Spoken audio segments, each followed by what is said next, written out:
Picture Earth just a couple million years ago, when the Ice Age was kicking into high gear. Saber-tooths prowled the plains, and mammoths trampled across frozen tundras. Despite all these icy landscapes we keep discussing, there were still dense and humid jungles similar to today's tropical zones. Somewhere in this dense, humid jungle of southern Asia, something massive moved through the underbrush. Now, imagine the sheer fear invading every inch of your being as you stand alone in this dense and hostile setting, face to face with something resembling a gorilla. Only if that gorilla were 8 times bigger and could bench press your entire family. Your fight or flight instinct kicks in. But let me tell you, there's no fighting this thing. Like a bear, it could probably tear your head off without breaking a sweat if it wanted to. So your only hope is that it doesn't see you as a threat and lets you live. This isn't a movie monster, this was real, and yes, humans actually met it. This could have been a very real scene experienced by one of our early ancestors, with or without luck.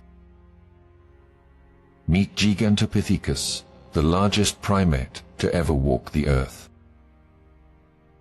But who or what was Gigantopithecus? Well, think of King Kong, then shrink him just a little bit, make him real, and drop him into prehistoric Southeast Asia. That's pretty much what we're dealing with, standing up to 3 meters tall, say almost 10 feet, and weighing over 600 kilograms is 300 pounds. Gigantopithecus was the heavyweight champion of the primate world and the largest member of the ape family to have ever lived. But don't let the size fool you. This wasn't some Jurassic predator on a rampage. Gigantopithecus was probably a gentle giant. Based on its teeth, we know it was a dedicated herbivore, basically a vegetarian tank, or perhaps an omnivore. We're somewhat unsure as we've retrieved very few bones of Gigantopithecus blacki, its scientific name. Which brings us to the weirdest part of this story. This creature wasn't just some ancient cousin we never met that ceased to exist way before hominids became a thing. Homo sapiens actually overlapped with this giant ape for tens of thousands of years, as early humans and Gigantopithecus likely roamed the same forests. So, there's a very reasonable chance that we met Gigantopithecus at close distance. When Gigantopithecus first emerged roughly 2 million years ago, the planet was in the middle of one of its coldest, wildest mood swings, the Pleistocene epoch. This wasn't just another chapter in Earth's history. It was an epic climate-fueled roller coaster ride that lasted nearly 2.5 million years, beginning around 2.6 million years ago and ending just 700 years ago. It was an age defined by extremes, the time of the ice ages, plural. Earth didn't just freeze once, it froze and thawed over and over again, like the planet couldn't quite decide if it wanted to be a snowball or a sauna. Massive glaciers, some over a mile thick, crept down from the poles, reshaping entire continents, while sea levels fell by hundreds of feet, exposing ancient land bridges like Sunderland in Southeast Asia, Beringia between Asia and North America, or Doggerland in Europe, sometimes called the Atlantis of the Pleistocene. But it wasn't all ice. In the equator's embrace, lush rainforests and vast savannas thrived. It's here, in these humid jungles of southern Asia, the giants like Gigantopithecus ruled. While mammoths braved blizzards up north, the south was steamy, green and buzzing with life, perfect for an oversized primate who preferred bamboo to battle. It basically occupied the biological niche that pandas exploit now, except pandas are very cute. The Pleistocene shaped not only landscapes, but also the creatures that walked them, forging giants, testing survivors, and seeing the rise of one very specific hairless Apes. In this wild, ever-shifting world, the line between survival and extinction was razor thin.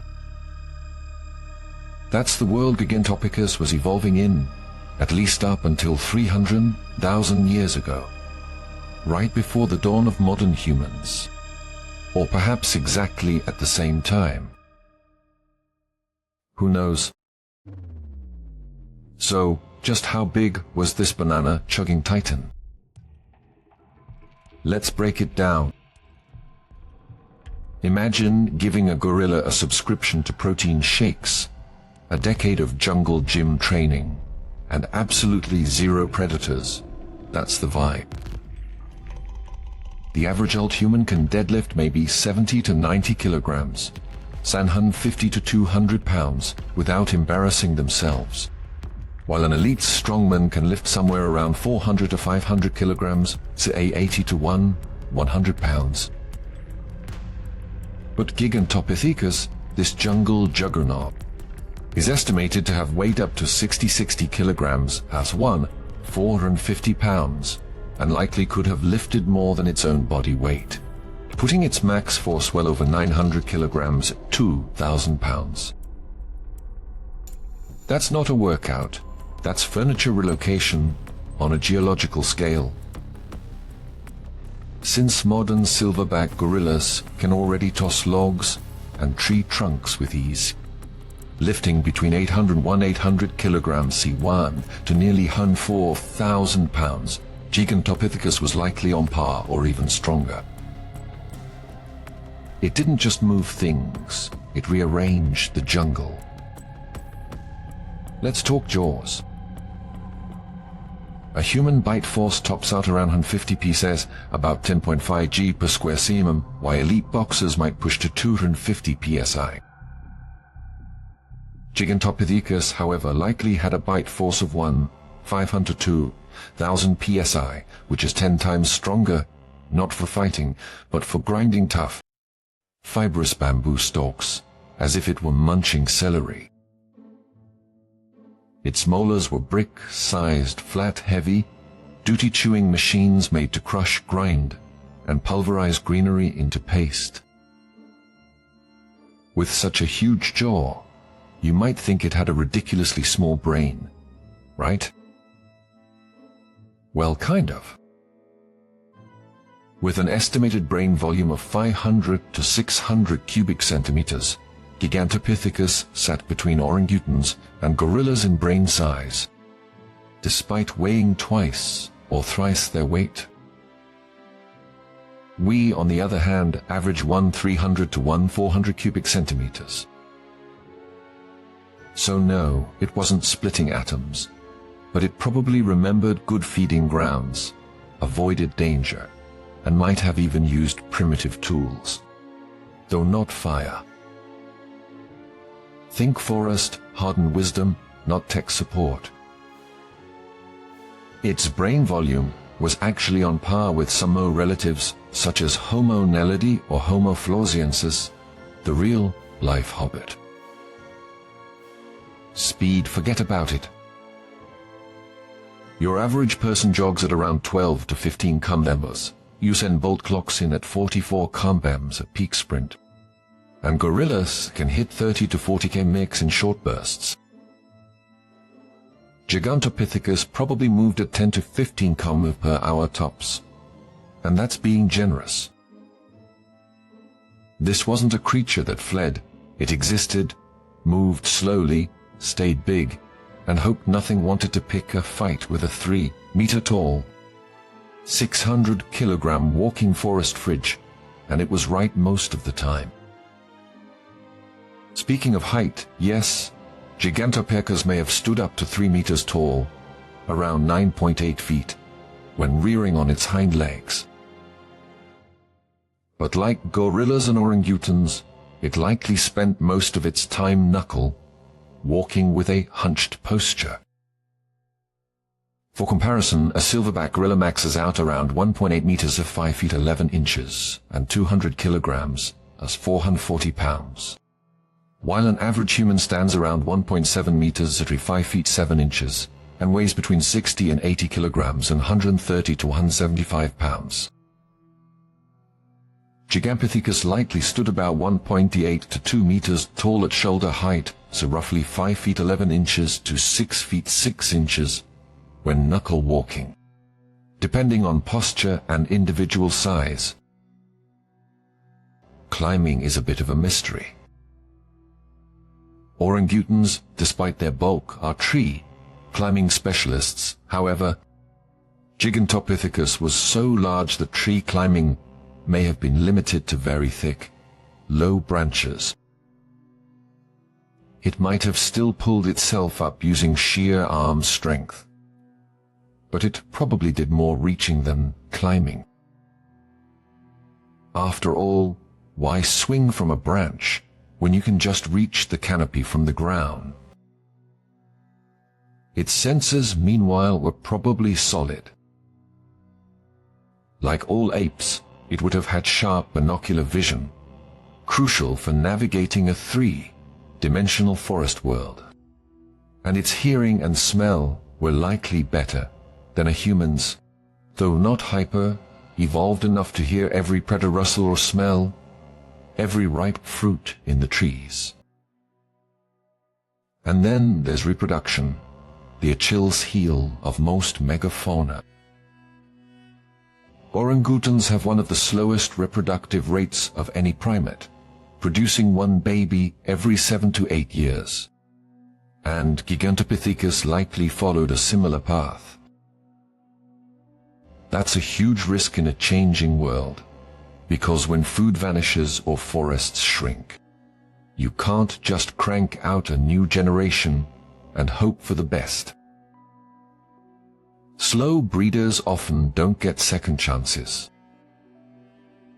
So, line it all up and here's what you get. Gigantopithecus was stronger than any human, heavier than most horses, and had a bite more capable than a steel trap.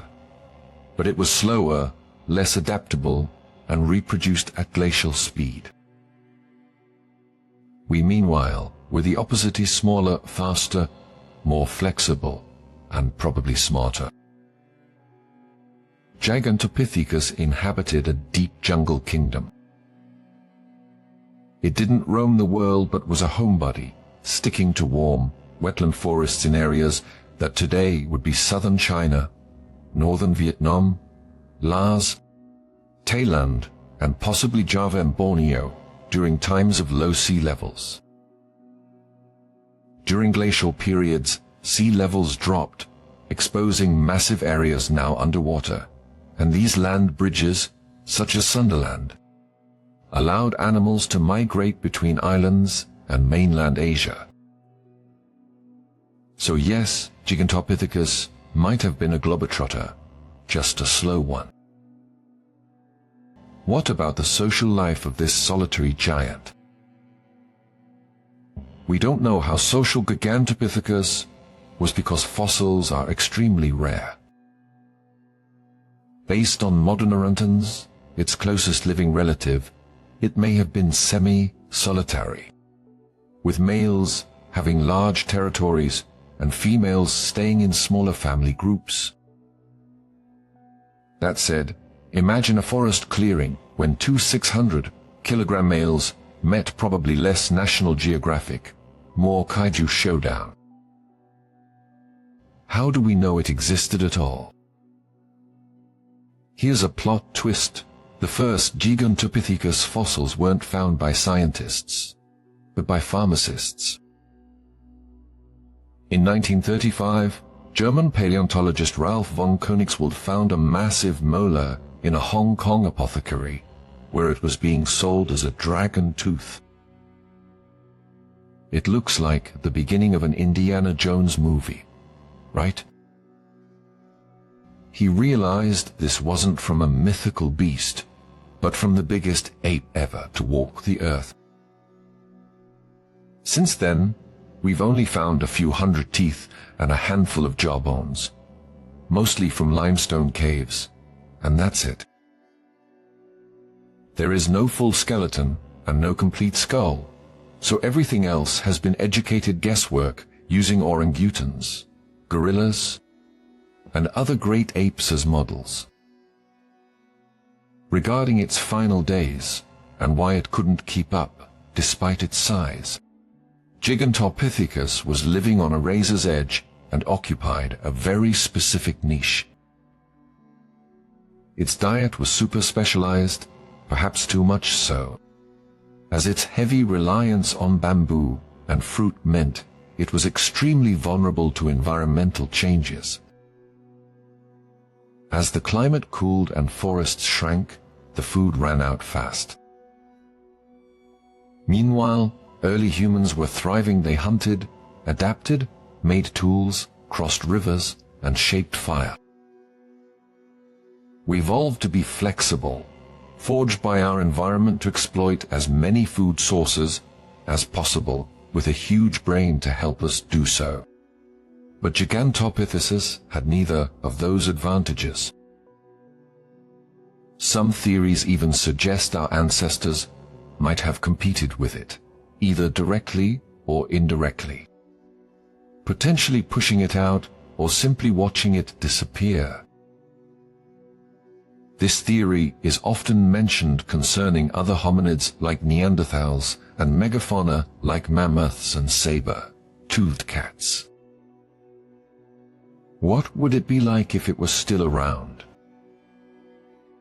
Imagine going for a hike and hearing branches crack, then seeing a 10-foot-tall ape staring at you through the mist, not hostile, just curious. Thank God for that. If Gigantopithecus had survived, it might have been like modern gorillas, shy, powerful, elusive, living deep in protected jungles, possibly studied by primatologists, maybe even protected as an endangered species, and becoming the very definition of a gentle giant. Instead, it's a ghost, a prehistoric legend we only glimpse through molars the size of marshmallows. But of course, it wouldn't be a true prehistoric legend without a few people insisting it never left. Enter the cryptid crowd, a devoted faction of believers convinced that Gigantopithecus is still alive today, lurking deep in the jungles of Southeast Asia, or perhaps having relocated under a new stage name like Bigfoot, Yeti, Orang Pendek, Skunk Ape, or even the Wild Man of China. The theory goes like this: Gigantopithecus didn't go extinct. It just got extremely good at social distancing. According to sightings, it's a towering, upright, shaggy figure that vanishes the moment anyone pulls out a camera, leaving behind nothing but oversized footprints, suspicious tree scratches, and grainy footage that looks like it was filmed with a microwave. Some claim it roams the forests of Vietnam, the highlands of Borneo, or the Himalayan slopes, anywhere remote enough that bad lighting can pass for plausible deniability. Gigantopithecus, they argue, may have retreated to uncharted regions, surviving in tiny populations undetected for thousands of years. And look, we get it. Who doesn't want to believe there's still a 10-foot vegetarian beast out there peacefully crushing bamboo and avoiding taxes? But there's just one problem: science needs evidence, and Gigantopithecus isn't leaving any. No bones, no fossils, No fur, no scat, not a single tooth has been found since the Pleistocene. It's hard enough to find orangutans in the wild, and we know they exist. Yet, in over a century of exploration, not one verifiable trace of Gigantopithecus has surfaced, not even a credible carcass. Cryptozoologists argue that deep forests hide all sorts of secrets, but paleontologists point out that even elephants, rhinos, and tigers leave something behind. Eventually, something dies, and when it does, nature doesn't typically bury all the evidence. Still, the myth lives on because deep down, we kind of want it to be true. The idea that something ancient and massive could survive the chaos of history and dodge extinction by sheer stubborn mystery is irresistible. A prehistoric ghost hiding in the treetops, watching us scroll through TikTok and ruin the climate. That's not just wild, it's poetic. Gigantopithecus wasn't the smartest, fastest, or most adaptable creature, but for nearly 2 million years, it ruled the jungle simply by being big. It didn't need tools or fire, it just needed forest. Gigantopithecus wasn't the smartest, fastest, or most adaptable creature, but for nearly 2 million years, it ruled the jungle simply by being big. It didn't need tools or fire, it just needed forest. But evolution doesn't reward size, it rewards adaptability, and in the end, even giants fall. That's the story of Gigantopithecus. The ancient giant humans actually met, and then outlived. Enjoyed meeting one of evolution's forgotten giants? Subscribe to Echoes of Extinction for more. Stories about the creatures we lost and what they can still teach us. Hit that next video to uncover another unbelievable chapter of prehistoric life. Until next time, keep listening to the echoes.